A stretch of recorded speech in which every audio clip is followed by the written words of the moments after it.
we're in a process of massive shift, massive awakening. Well, if we sum it down to one term, it's fear. One thing that the superpowers of this world know, the societal norm of whatever it's government, societies that we're being taught, it's keeping us limited. And what is happening, especially I think during COVID, people start having a direct reflection of who they are, because for the first time, they had a time to unhook from the world and actually look in. What is working for me? Who am I?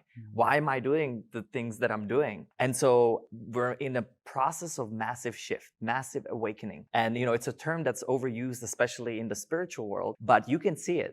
How many people in your field, you can talk about meditation, you talk about mental health, you talk about relationships. We're starting to wake up to a point that we actually have the power within us through our choices and the consequences that follow. But what a lot of people don't realize, there's the delay. And a lot of people are stuck in that victimhood mindset to save me.